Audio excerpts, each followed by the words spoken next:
very warm evening, friends. Good evening.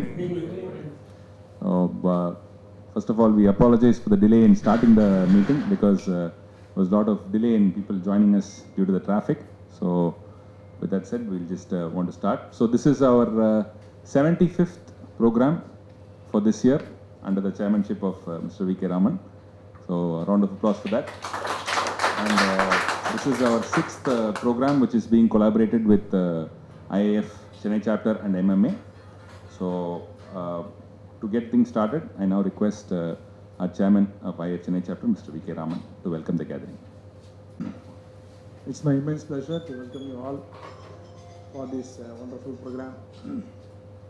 So, IIF Chennai chapter is conducting the management program in collaboration with MMA every month.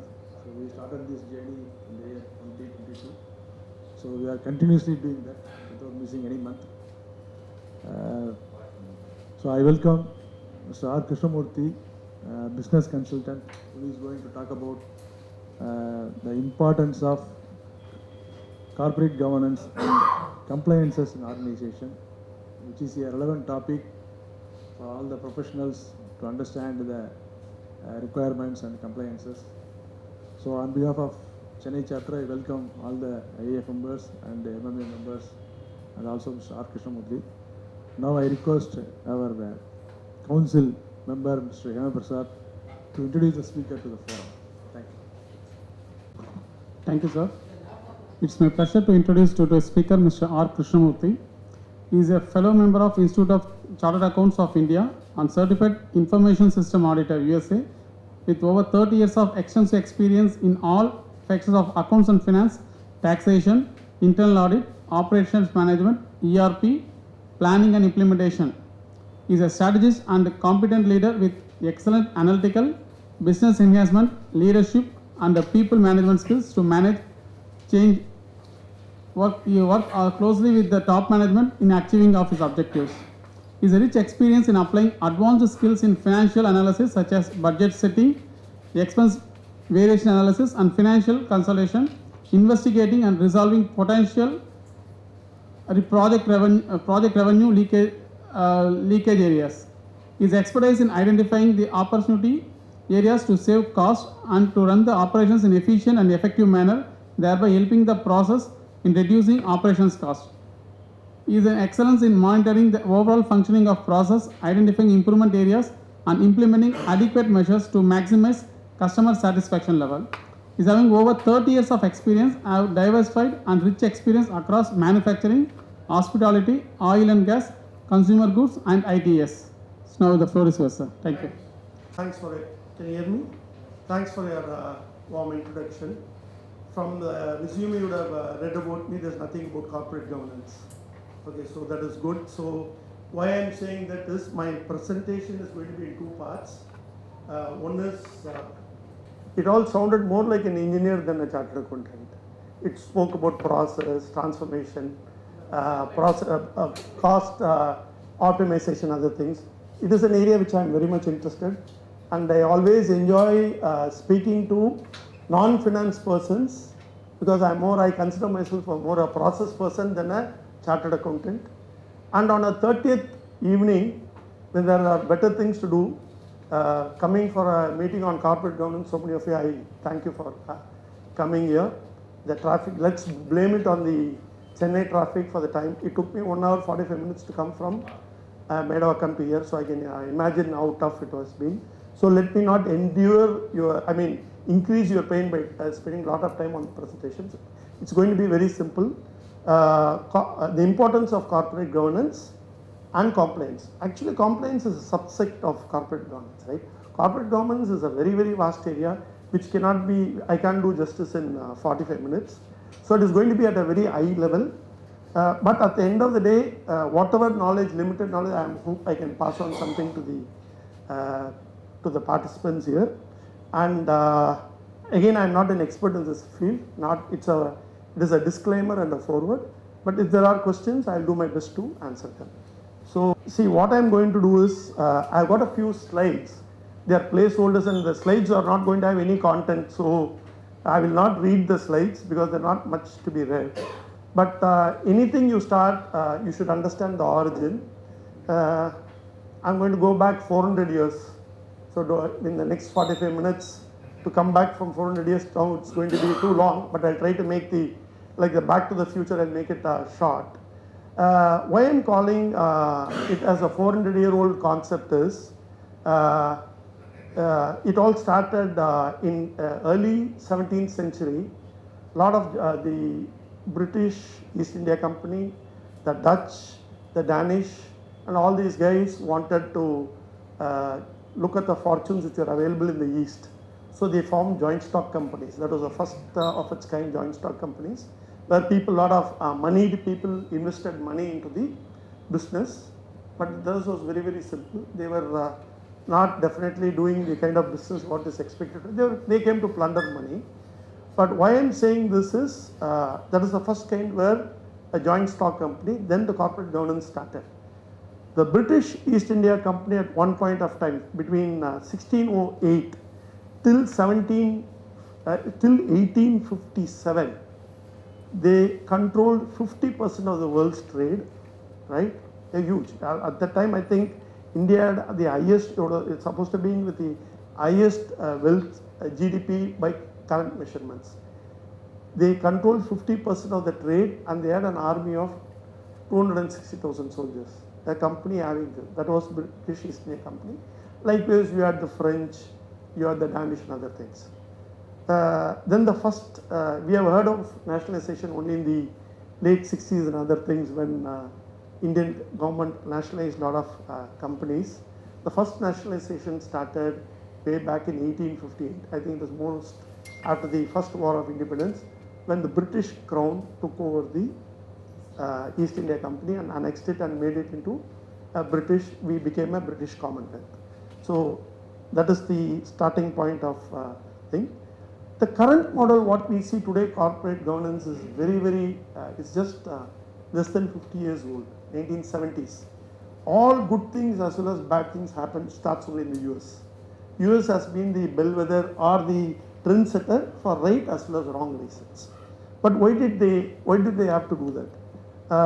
Prior to that, there were a lot of big companies like the Rockefeller, the Standard Oil Company, the large banks and all these things. The SEC was already, the Securities Exchange Commission was already in existence from the 1930s. But they turned a blind eye. They never bothered what was happening inside an organization. Be it the board of directors or the senior management, they had a free time. They could do anything to show results. But those days, they never had the pressure of today, every quarter you have to grow. That kind of pressure was not there. But what they did was, they absolutely had a free time. They made a lot of ethical issues and other things. That is when the SEC took cognizance of it, and they were worried about the board gave the company to the top management, and the board, what they call, was asleep in the wheel, right? And the shareholders' money was put to wrong use. That is where the Corporate Governance Act, as we see today, came into some kind of existence. But 2008 was the greatest tipping point, where after the subprime crisis happened, a lot of banks were bleeding, and in fact the entire world economy collapsed. And that is the time the kind of corporate governance, the kind of systems and processes were put in place across the world. And India was one of the earliest adopters of corporate governance. In 2002 itself, we had a Birla committee which was formed to develop the corporate governance. And India has been fairly but still frauds do happen. I mean, the corporate governance controls and other things does not prevent frauds, but they at least ensure that they are all identified and gets reported and gets corrected. Now I'm from 400 years back, from 1970s, I have come to 2023 directly. I had a very fast transportation, which is not available in Chennai. What is actually today the most important things which are impacting us day to day? Some of us have been already impacted, some of us will get impacted, is artificial intelligence. Artificial intelligence has thrown a lot of capabilities, new capabilities. We are talking about robotics. There are no more manual mistakes which can be fatigue in, be it in factories or be it in processing. Gone are the days where because of fatigue, somebody is not able to do the work, they make mistakes. Today, the robots, they don't make mistakes.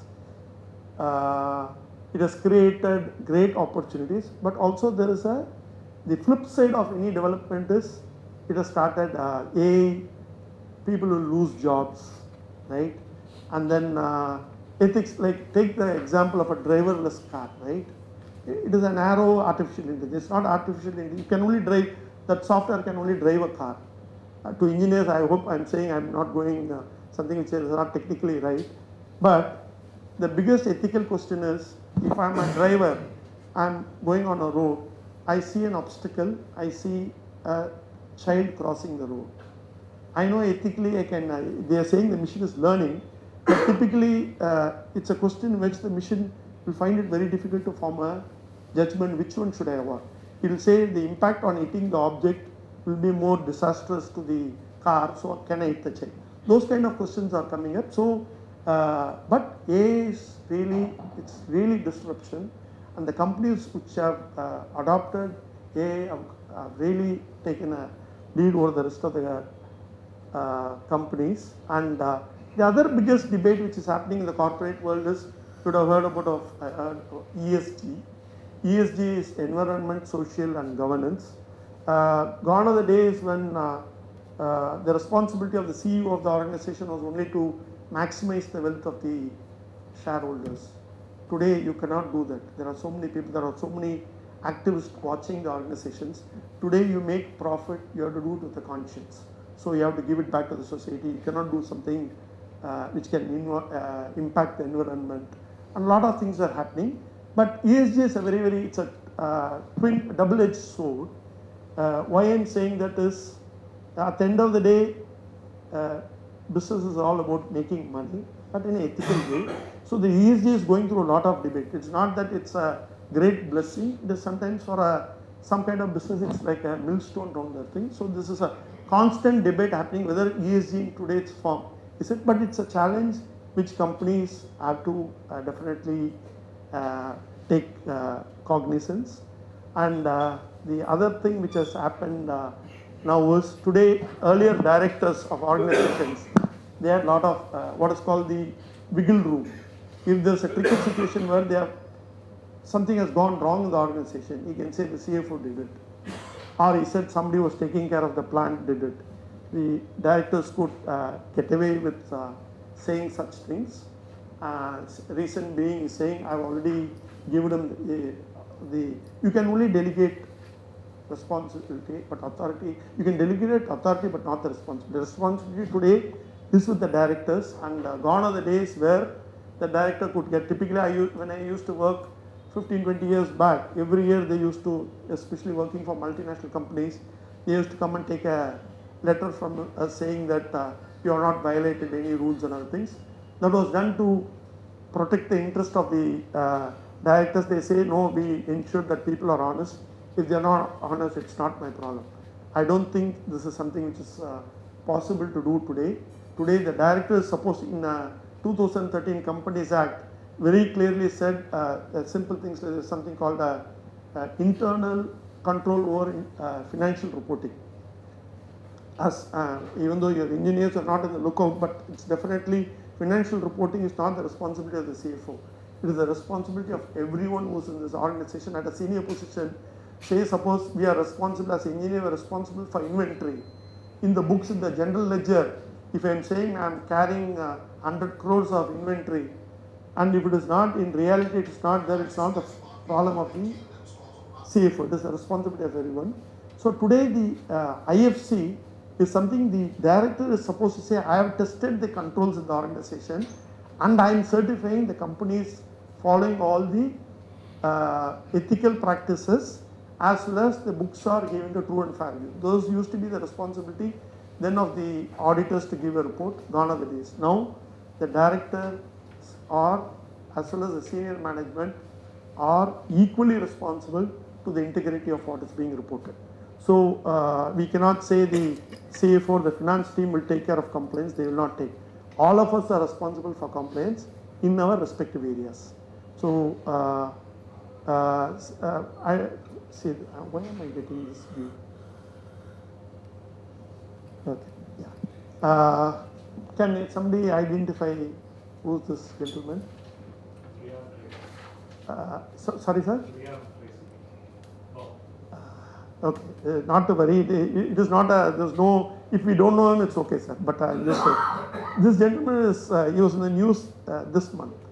Sam Altman is founder of OpenAI, ChatGPT. He's a brilliant man, right? You know what its directors did? They kept it quiet and they sacked him for no reason. So those days when the board of directors take a decision, the public or the person who has been impacted could never do anything about it. But you know what happened? Within a week, they had to reinstate him. The reason being, Microsoft has got a big stake in this open AI, which is called, the product is called ChatGPT, if you're aware. And 70% of the employees, they revolted because he is the founder of this company. It's just, the company is just 5 years old. It is valued $80 billion and it is a not-for-profit organization. It's supposed to be a not-for-profit, but it is not so. If you go into ChatGPT and say you want unlimited use, pay so many dollars. It is not. It has got, within few months after they launched the product, they got 180 million users. That is the power of AI we are talking about. He is the person behind, the brain behind this company. He was reinstated November 16th or something. He was sacked. I don't remember. Within a week, 70% of the employees revolted against the board, and they made him to be reinstated in the board. Why I am saying this? Gone are the days when a management or somebody has taken a decision. It is cast in stone, and you can't do anything about it. It is not. Everybody is watching. Today there is social media, there is WhatsApp, everything. So the public opinion is very large, and employees' voice today is heard much more than what it was maybe a decade back. And here, like the villain, as I was saying, was the board of directors. And moving on to this gentleman, again, it's not a test, but he looks very cherubic, angelic, more like our Hollywood Yogi Babu. Huh? This gentleman, he is just about 31, 32 years old. At 32, I don't know whether I could have. Sorry? This person, gentleman, is, the other guy was Sam Altman, who was a protagonist, a hero. This guy is Sam Bankman-Fried. Fried is his name, not, he's being fried, no. Impeccable track record. He is a Massachusetts Institute of Technology graduate. His parents were professors in, I think, one of the Ivy, maybe MIT, I don't know which one, Stanford. His parents were professors and things. His brother, everybody is accomplished. He started this company, cryptocurrency, called FTX. He was the poster boy of FTX, of the cryptocurrency world, but he got very ambitious. He started getting into money. See, another problem with cryptocurrency is money laundering. Most of the governments are very worried because they think that it's a black hole, you're not able to find out. A lot of illegal transactions also happen. But money also same thing, right? Money also is used for illegal transactions. So it is not right. But in this case, he was involved in money laundering. He was involved in diverting a lot of money. And another thing he was supposed to have done is he bought an island somewhere in Pacific Ocean, saying that the world, from the money which he swindled from the company, he bought an island to keep where if there's a holocaust, if there's a nuclear holocaust in this world, he'll go and settle there. But what has happened? Everything is a pipe dream. His first sentence, they did it a few months back, 7 counts of serious crime. And it will, another 100 years if he is alive, he will not be able to come out of jail. So what I'm saying is today a criminal does not have a criminal background at all. It is only circumstances make somebody doing wrong things, opportunities, no ethics, and also the pressure of performing. These things create criminals out of normal persons. So he is a typical example of that. So gone are the days when we knew in their days we have seen Nambiar as a villain. We know he is a villain. Today you don't know who is a villain among the group because everybody looks the same, and that is the way the world is moving. And he is now being fried in a jail. Similar to our Barings Bank. Absolutely. Barings Bank, there was one Nick Leeson, one rogue trader. He was in Hong Kong. Again, it is poor governance. What happened, right? He kept on showing very good results. His management kept praising him. Actually, he was fudging records. And a 150-year-old bank collapsed in with one rogue trader. Barings. So, very true. That was about, I think it's now, he also died. 2004. It is many years back. I know it is history. It's been. Now, you would have heard about this also. Nowadays, actually from the brick and mortar kind of company, most of the frauds are happening in the new virtual world of kind of companies. You would have heard of Silicon Valley Bank. This is the bank where all the startups are given tons and tons of money. You go, you say, I'm going to set up a manufacturing facility, nobody will fund you. But if you go say, I'm going to creating a fintech, I'm doing something which is everything in somebody's mind, people are ready to fund you. So these guys, these startup companies get a lot of money, be it what is called the angel fund, and then Series A, Series B, they get these funds. They don't spend the money initially because they have nothing to spend. Other than salaries, they're not doing anything. This Silicon Valley Bank was the go-to bank of all these startups. It's, as you say, Silicon Valley, it has to be in California, right? So it had so much money, but those days, the Silicon Valley Bank today is gone. But there no fraud happened. Zero fraud. What went wrong there? They had such tons and tons of money. They took the money, and at that time they went and put those money in US government security bonds. They were paying zero interest. I don't know who in the world will go and invest your money which is not giving you any returns. I'm little behind. How long can I go? I want to take everybody's. You're fine? Yeah, okay. So what happened? These guys, that time, US, most of you know, the inflation is not more than 0.5% to 1.5%. That is how it has been there for the last several years. But in the last couple of years, US inflation is very, very high. So these guys, what happened? The money they put in was not earning interest. The bonds. So when inflation happens, the bank interest rates go up, right? When the bank interest rates go up, the bond prices go low, because bond is already, the rate of interest is already fixed. So people start withdrawing money from the bonds and put it in other things where it is gaining. So they did what is called a run up to the bank. Everybody went and they did a bank run. One day, if you want to collapse a bank, they have done it many years back. Every deposit has to go to the bank and withdraw, the bank will collapse, however big the bank. That is how Catholic Syrian Bank many years back was done by the Divan of Trivandrum. So, however, this bank collapsed. This bank collapsed because of bank run and investing money. The moral of the story is no fraud was committed. Nobody committed a fraud. Nobody took money from this bank. But the persons who decided, there's no financial prudence. How can you go and put your money in those securities which is not giving you? It's a no-brainer. But that is in hindsight. Most of us learn in hindsight. This bank learned in hindsight, and if it is not there available today to talk about it. But many of the US banks have the same problem. Absolutely. I think it's almost 100%. Absolutely. It is a question of time when the bubble will burst.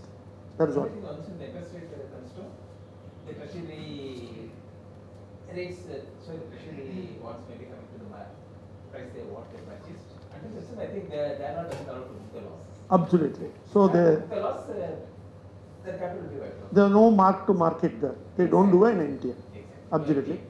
On paper they are rich, but in reality they are poor. If they are going to sell that bonds today, they are now. Yes. Now I will come. I'm showing you a ship. This is a company I worked for many years back.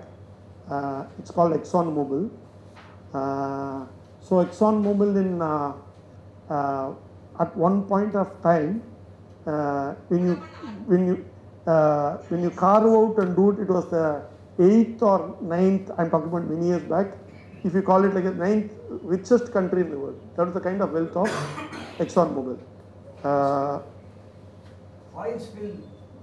Yes, I'm going to come to that. Yes. So this ship is called Exxon Valdez. This ship way back in 1989, what happened, in Alaska, it ran aground. It hit the reef, the kind of damages which was created. Exxon, I think, nearly spent $10 billion, which is not big money for them. It is small change for them. But the case study is interesting. See, some companies, when they pay a fine and penalty, they can be brought to ruins, but this was not a company in such a case. I am very happy to talk about the case. I was not there in 89 when this happened. I joined a little later. This company, they did found out the captain was intoxicated, was drunk. And they say in the ship, most of the times, evening, the captain is drunk. They have a quota of thing. The captain was drunk. Such a massive oil tanker, the responsibility of captain was given to a junior sailor. Those days, I don't think 89 and all, you won't have had lot of computers and other things, fly-by-wire kind of, or might have not been there. So it hit the reef, and what ExxonMobil did, it's a learning it did, and it revamped the entire procedures, process in the entire organization across the globe. ExxonMobil is there across the world. By doing that, they became one of the most compliant company in the world. Why I'm saying, as an insider, I can tell you, why I'm saying they are high on compliances. In India, I was today. It's not. There's no. We had a company. Some of you would have seen. We used to have a mobile gas. You remember, right? In Chennai, there was a mobile gas. Some of you would have seen. I was the CFO of that company. Then we sold it to Total Fina. Today it's called, I think, Elf Gas or something. We were competing with the public sector units and supplying LPG to domestic as well as commercial. So we were doing that. I had just joined that organization. Within a few months, we got an audit, and we were from the mobile side. ExxonMobil was a merger in 2000 between these two companies. Exxon was the bigger company, Mobil was smaller. So they found that even though we were profitable, some of the process and procedures we were following were not all right. So they said, in 6 months you don't change all the processes, whether you are making profit or not, we'll come and close the organization. And the internal auditors have the authority to recommend to the board to shut down. That is the kind of importance. From where they were, where a captain was drunk taking a ship, they came to that extent. To the extent, what happens is, somebody enters the premises of ExxonMobil, some office here. The first thing, the security guard will ask him to check a breathalyzer they will use, whether he is drunk or not. I'm talking about the customer, somebody is coming. So that is the kind of extreme they went. But what it did was, controls is with the right spirit. Controls is never a cost center for you. Controls pays back for you. Controls, the right controls ensures that you will never make a mistake, you will never repeat a mistake, and whatever you are investing in the control processes, they will pay you back much more than what you can believe in the normal course of operations. So, so these are things you would have seen. These are the typical, whenever we talk about corporate governance, we have to show these logos, right? Otherwise, it is not complete. Enron, Xerox, that is, no, this is Xerox.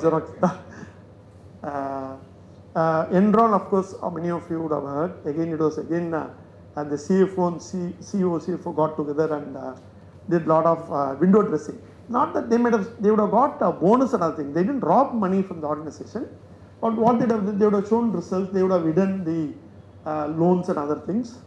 And there was an audit firm called Arthur Andersen. I don't know how many of you remember. It was one of the top 4 audit firms.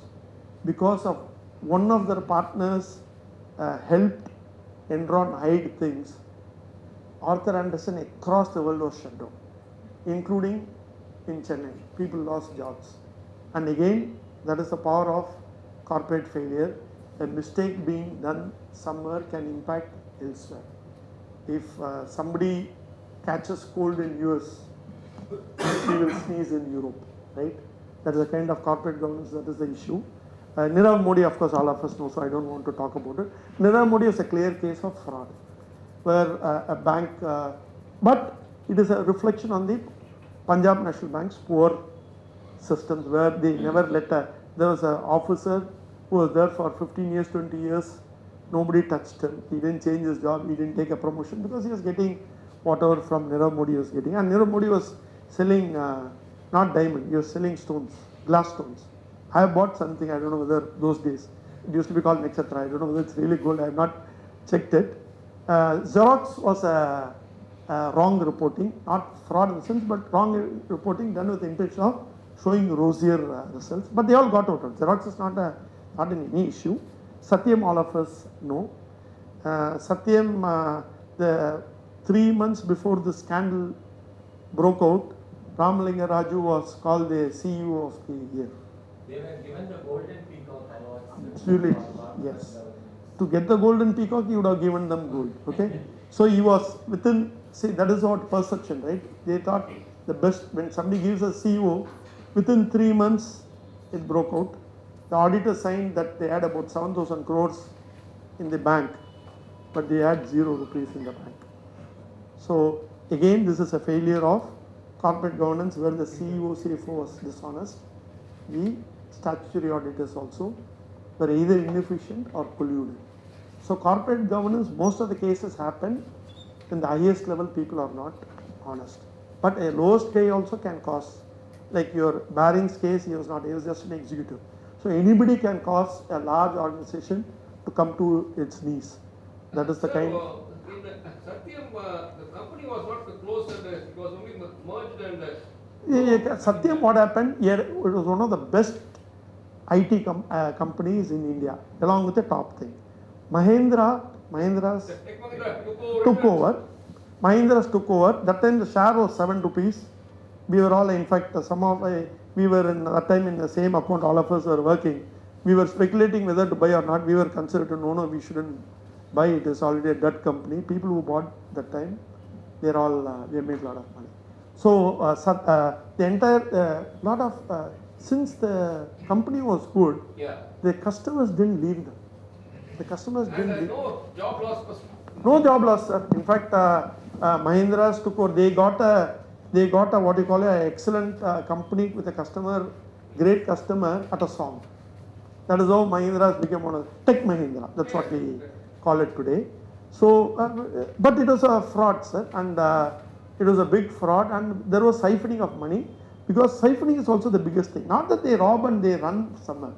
None of the white collar criminals, they don't like show movies in a briefcase, they take money. Those are days. He had a real estate company called opposite of Satyam, Mehta's. He just reversed Satyam and invested money in lot of lands.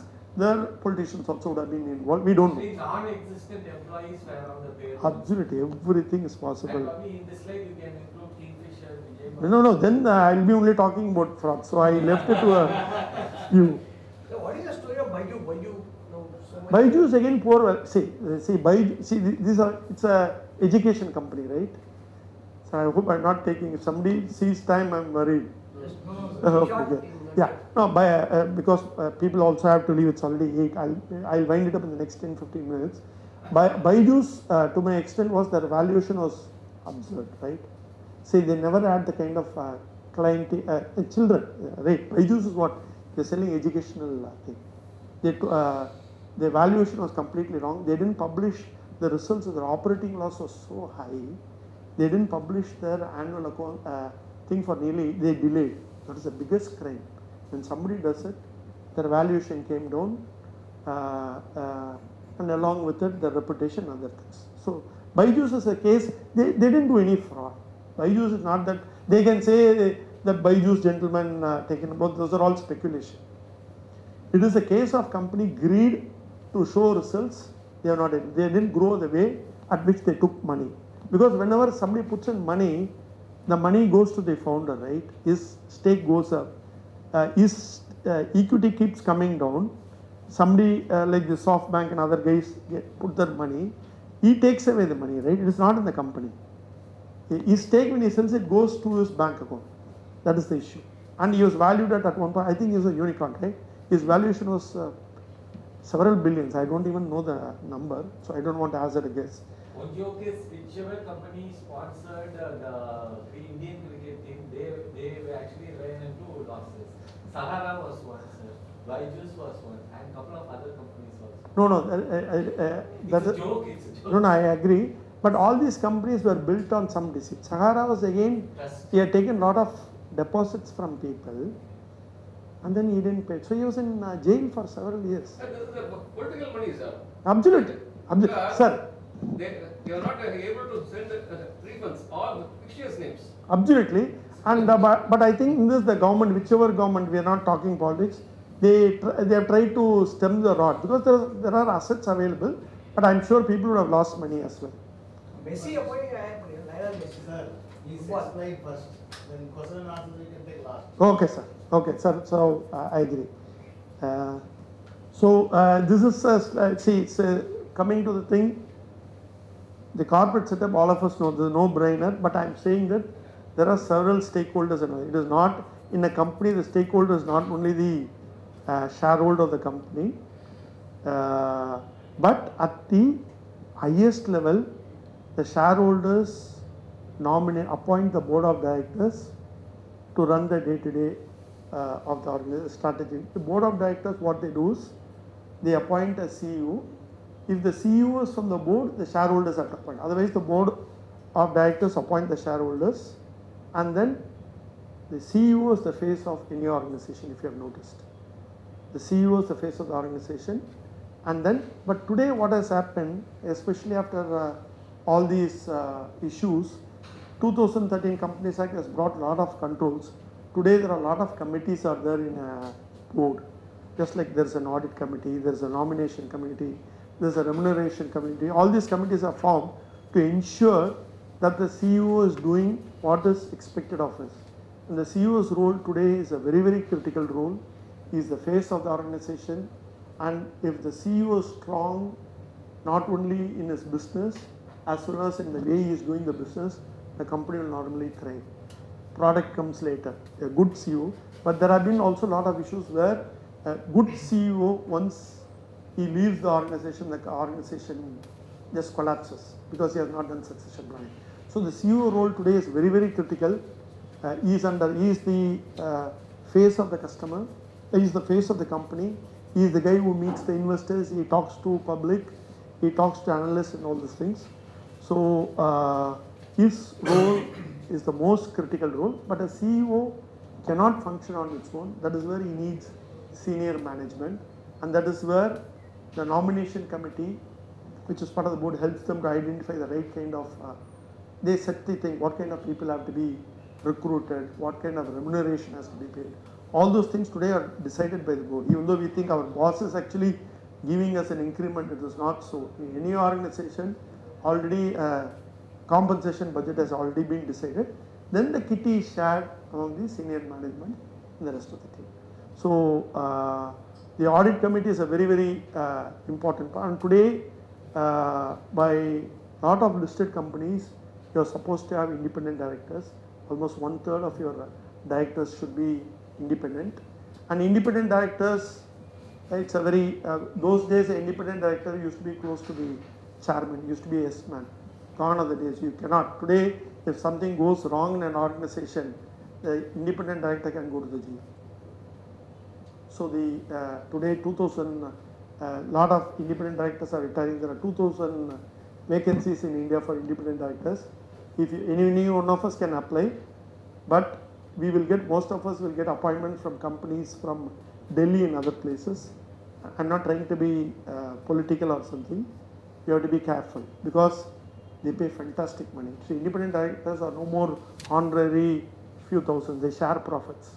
Profit sharing is there for independent directors. Great opportunity, but accountability is very, very high. You can go to jail if something you have not given due diligence and you have not done your job. But it's a very powerful, if something, if you are at some point of time, everybody has an opportunity. Today people in their 30s are independent director. You get an opportunity to be an independent director, it's a great thing to do because you bring diversity. Independent director is supposed to bring a different point of view into the business, right? He is not going to think like the CEO. He is an expert in some field. So you get in there. He might be a risk management specialist. You get in there. He is going to give the kind of inputs into the organization, and he is going to be unbiased. He has no. He is not holding shares. Independent directors are not supposed to. He can hold shares, but within limits, and he has to disclose it. So he has got no vested interest in the company showing profits because he is not going to get stock options. He is not going to get bonus. He is not going to get dividend. But his role is very, very important today. And today the kind of, we have got excellent people as independent directors, and they are ensuring that companies are following the books, but still things go wrong. Everybody will identify most of the faces. Why I am showing is, these are, the CEOs are known, just to break the monotony, I just put some photographs. Everybody will be able to identify a CEO. Of course, everybody knows Sundar. Some of them might not be very familiar, like he is IBM, Arvind Krishna, IBM CEO. Satya Nadella, everybody knows, he is our gentleman. HCL CEO. He is Adobe, Shantanu Narayan. He is the new TCS CEO and MD. We know all this. When we put this photo, everybody is able, most of us are able to identify. The next photo, none of us can identify. None of us. Even I don't know their names. But these are the guys in, they are the CFOs of those organizations. In 2022, they got the award as the best CFOs. But nobody gets these guys. The CFOs are the unsung heroes of any organization. As long as they do their job quietly, the company will go fine. If they collude and do wrong things, the company can be brought. So CFOs are very, very powerful. He is a conscience keeper. He is a controller. He is the person who guides the CEO to ensure that they don't violate any rules. And at the same time, he has to help the business. He cannot say no for everything. Those days, an accountant was typically a guy, whenever you go to him with something, he'll always say no. I'm a chartered accountant myself, so I'm saying that gone are the days. So today's CFO is an enabler of the business, and he is a guy who can guide the business to greater heights. That is the role of CFOs. Now, these are the, any corporate structure is built on 4 pillars. I touched upon very briefly whenever I spoke about accountability. Today accountability is not, if it is accountability and accounts has got no connection. Accountability, if I am supposed to do something, I cannot give it to my secretary. Companies do it, right? They say expenses voucher and all, you approve. I don't have time, I have to take decision making. But if the secretary makes a mistake in approving wrong expenses, she or he will not be held responsible. It's a responsibility of the person who has given the work. So accountability is very, very high. Be it the topmost CEO of the organization till the last person on the shop floor, everybody is accountable to the responsibility has been done. So accountability can never be delegated. Authority can be delegated. Responsibility can never be delegated. We will have, each one of us is responsible for the things which we are supposed to be under control. And fairness, it's easier said than done. An organization has got several stakeholders. Fairness is a relative term. To the shareholder, being fair is to ensure to maximize his wealth. That is how the shareholders put in money so that he can maximize his wealth. But that alone cannot be. The CEO has to ensure he keeps the shareholders happy The other stakeholders of an organization, there are a lot of people. One very important stakeholder of an organization is the employees. So as an employee, an organization has to ensure it walks the talk, open door communication, no discrimination because of age, caste, creed, thing. Like Indian companies still, we have not evolved. Typically in the US, I used to go and recruit for TCS when I used to go there. You can't ask a person's age when you recruit. Even in their biodata, their age won't be mentioned. You can never ask the age. You can't, and also certain questions like people ask, lady, you're married, what happens, your husband moves. Such questions can never be asked. Even in India, you're not supposed to ask, but you can get away asking India. So fairness is treating every employee properly, and no bias, no beat, no gender or his orientation, color, creed cannot be. That is fairness to the employee, and no discrimination of pay. Still in organization they talk about there is a disparity of pay between men and women. It still exists. Those all will disappear as the activists start getting active. The other important stakeholders are customers. Customer comes first. Even though somebody, I think the Tech Mahindra CEO or somebody HCL, I think he wrote employees first, customers last. It's not true. Everybody is important and customer. We are here because, as Mahatma Gandhi said, customer is the most important person in this organization. So customer, we have to treat a customer properly by giving him by promising by delivering what we have promised. Whatever be it products, services, or whatever is it. Another stakeholders are vendors.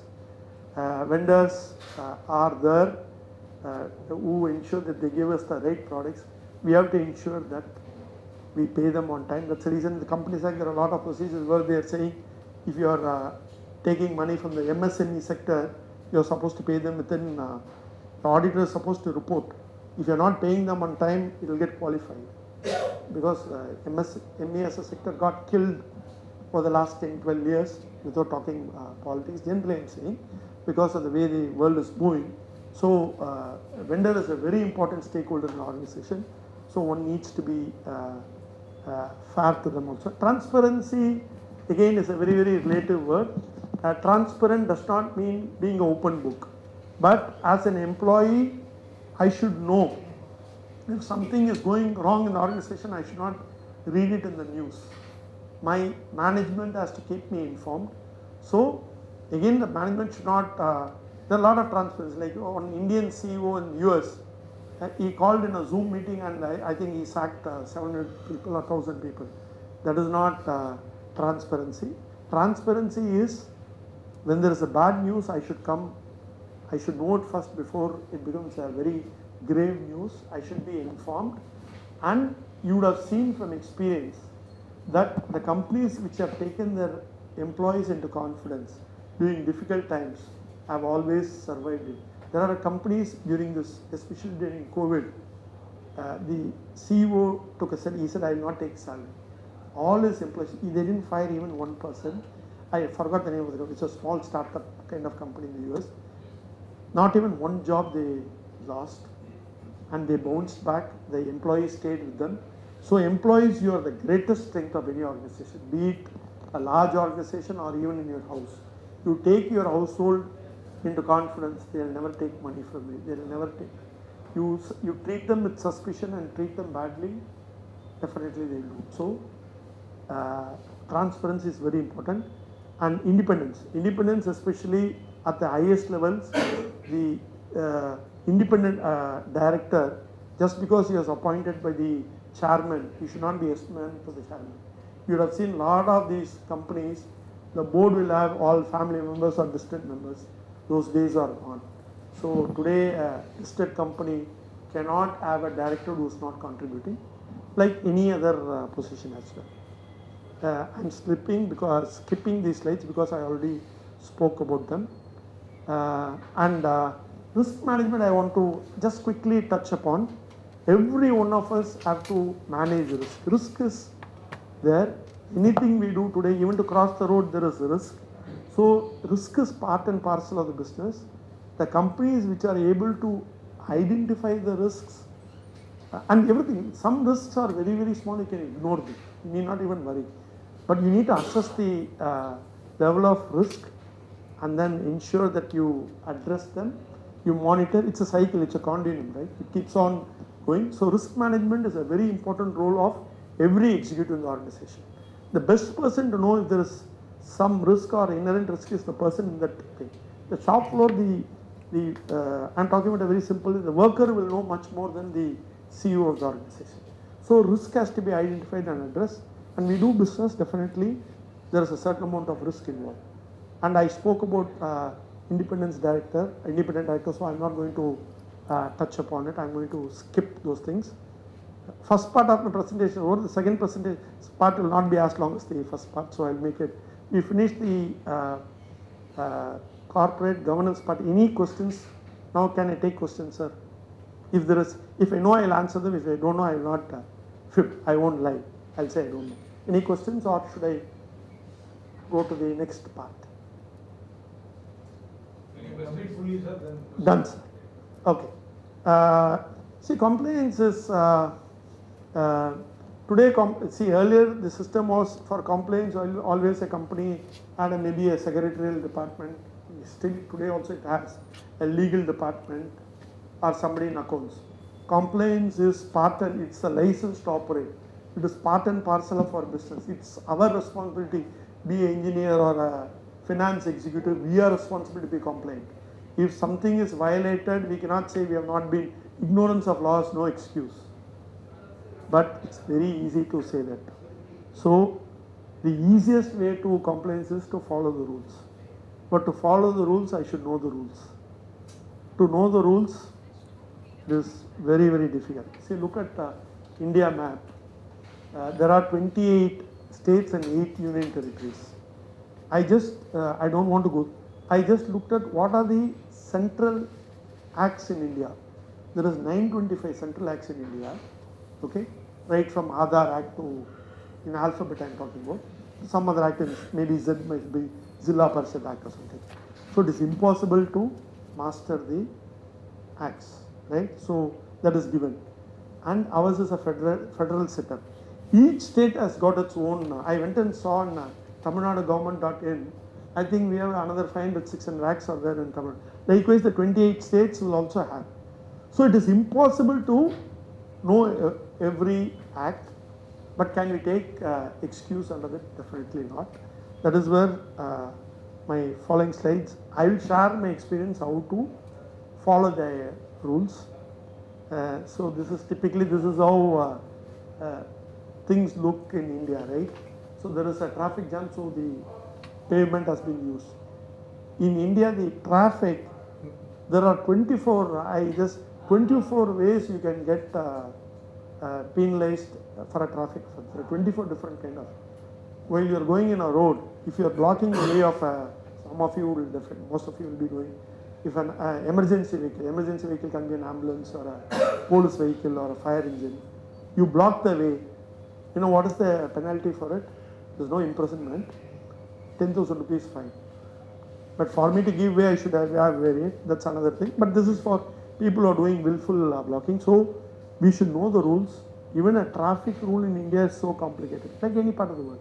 The only unfortunate thing is the implementation of the thing is an issue, which is not the problem of the laws. It is of every one of us. I don't wear an helmet when I don't see a police. So it's more a problem with me than blaming the government or the police. So I'm not going to go through this. I'm just saying not being compliant is very, very expensive. I took about 15 cases, not to read this, I'm not going to read them. In the last, from 2008 to 2023, only banks in the world have paid fines and penalties $92 billion. $92 billion to convert it into present exchange rate is 7,60,000 crores they have paid penalties. Banks, and still most of these banks are surviving. So imagine the kind of, 92 billion is 1/3 the GDP of Pakistan. So what I'm saying, so fines and penalties can cripple an organization. In India still, they are not as stringent as in the West. but you decide to go and set up something in the US, you should definitely know the corporate. In the US, in India, there's only one corporate law. In US, each state has got a corporate law, each district has got a thing, so you should know the corporate law. You go and do a business elsewhere, employment, again I told you about no discrimination. You go and ask somebody's age or their previous salary, you can't ask what they were drawing earlier. You do that, it's a violation. Minimum Wages Act. So every act which is important, we should definitely know. So ignorance of law is not an excuse, and compliance is everybody's responsibility. So this is my last slide. So how do we, again having said that, how do we address compliance issues? We cannot learn everything. We cannot master everything. So what I should do when I'm going to set up a business in a place, I should go and identify what is required for my business. Foundry, I'm assuming you set up somewhere, is highly polluting. Sorry for using that word, it is highly polluting. So you should have a good, robust pollution control board. You have to follow the rules. You might not, effluent treatment has to be good. Likewise, identifying and determining what are the things required in your business is very, very important. To do this, you might not be able to do it on your own. You can take the help of experts. So identifying and determining what are, so you need not know all the 1,000 laws which are there for you to know which is applicable, which is not. Go and find out what are the rules and regulations, or what are the acts which I am impacted, or which is. That's the first process. And then again, thing is that is done. Most of the companies they do, and initially you would have seen most of the handbook which companies have. It will be very close to when the company was founded. You would have never updated. Maybe it's an exaggeration, but there are a lot of companies I have seen. So the conducting compliance audits is very, compliance audits you don't have to use a external auditor or internal auditor. You know, even somebody, you can go and, if you know these are the acts, you can go and find out whether in your thing, whether all the acts are being followed. Very simple, the HR person should know that he has to pay PF by so many days after the end of the month. We know as individuals, income tax, if I have enough thing, advance tax I have to pay thrice a year starting from February or the April of next year. So accordingly, the mandatory acts we have to be very, very clear. So we should know them, and continuously company has to do these compliance. Compliance audits are not expensive. It is a very small price. It is better than getting somebody coming and enforcement directorate or some kind of a serious fraud investigation office coming into your office and finding out what went wrong. It is better for us to internally find out, and better to be a whistleblower than somebody trying to find out. Then the price we pay is far more than our reputation is lost, be it an individual or an organization. And most important thing of any, those days when I joined employment, I had senior person, they used to take pride. He would say, I have everything here. Gone are the days. You read, you get you die in a scooter accident or a two-wheeler accident, knowledge goes. Documentation is very, very important. So whatever you do in your area, kindly document it, keep it, because you don't know when that will help you on a day. This is for what we have done. Say suppose sometimes my employer or my senior asks me to do something, which I don't feel. It's not a fraud or a ethical issue, but it's bordering on that. You can always say that, send them a mail. I know it's easy to say this. Send them a mail, as advised by I'm doing it. Mostly will not allow you to do that. But what I'm saying is, you need to do the document to cover your interest. Likewise, this documentation, I didn't mean that. I meant the organization has to have all the rules and regulations, be it the internal controls or other things. They have to have good, robust system in place. And it has to be constantly listed. Every time the Income Tax Act changes, I cannot say, I've read the Income Tax Act of 1975. I should know what has happened in the present budget, what has happened to me. So, as an organization, we have to keep abreast of all the development. GST till last year, every day there was a new circular coming and things. Now it has settled down. We should know. And today, being compliant is very, very easy. Earlier, my GST returns, I used to give to a junior chartered accountant to file.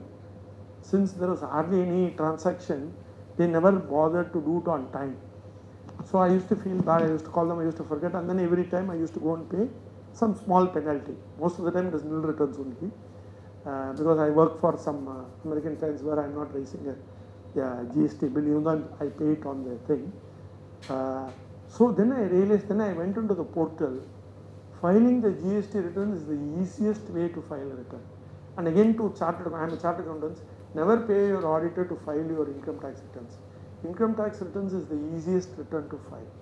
So we have to be compliant, we have to do our documentation, and no point blaming the people who are not aware of the process and procedure. Training of employees is mandatory.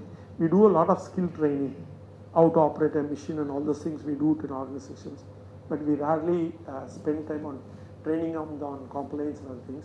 That should be part of it. And this training has to be very, very evergreen, current training. It cannot be some training where the material is outdated. It has to be current. And don't feel shy to use the use of experts to tell you things. And again, expert is not God. He can also make mistakes. But mind you, when in doubt, consult somebody. And again, these things, only in factory we have this continuous improvement and things. Even your compliance, continuous improvement is a very, very important thing, because you would have noticed an organization's reputation, and it's Tata's today, the shares are being valued not because they're doing good business, because of the reputation they built over 2 centuries, 3 centuries, right? So the reputation was not built overnight. Today also they are current is because they follow the rules of the land, they are compliant, they are also business, they are very aggressive in their business.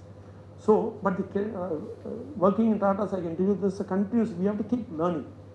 We have to, otherwise we are left out in the race. And today, technology can leverage to anything. Everything is available in the internet. Everything is available. You can easily pick up whatever you want. You can learn. You can see whether you are compliant. A lot of things can be done using the technology which is available on the go. I would like to thank everyone for patiently hearing me and giving me an opportunity to talk about controls, compliance and governance. If there are any questions, I can take them. If I know, I will answer. If I don't know, I will find out and tell you.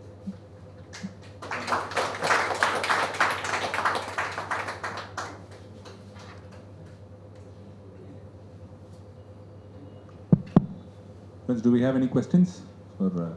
Krishnamoorthy?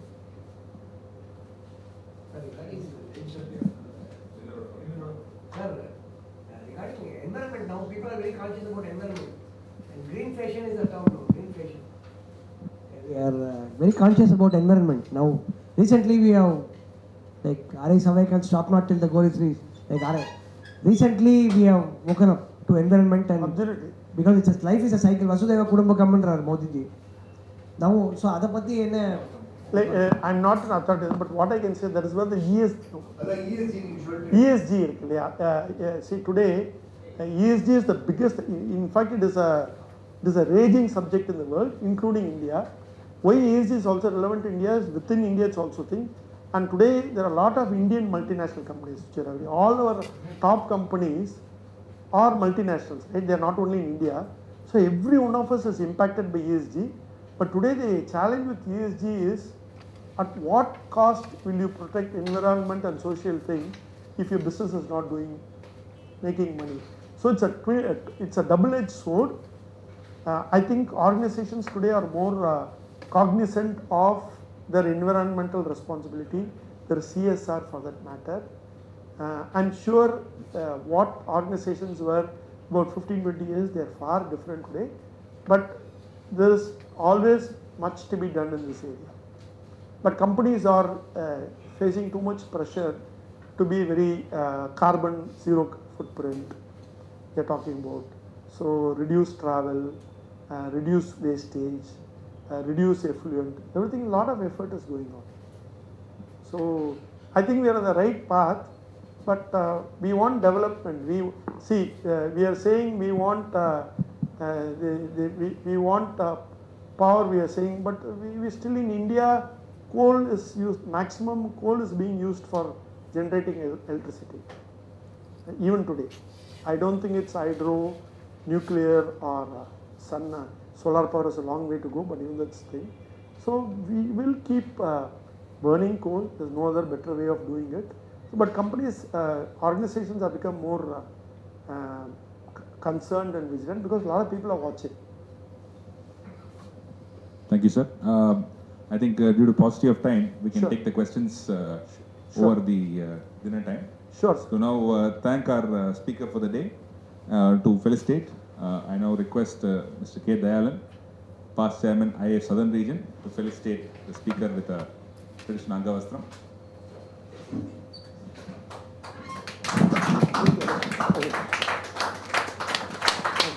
Thank you, sir. Now to felicitate the speaker with a memento, I request Mr. K. Varadarajan, past chairman IIF Chennai chapter, to felicitate the speaker with a memento.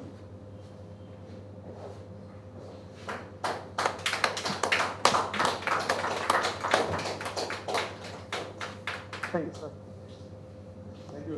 Thank you, sir. Okay. Thank you, sir. Thank you, sir. Sir. Gentlemen, we had a very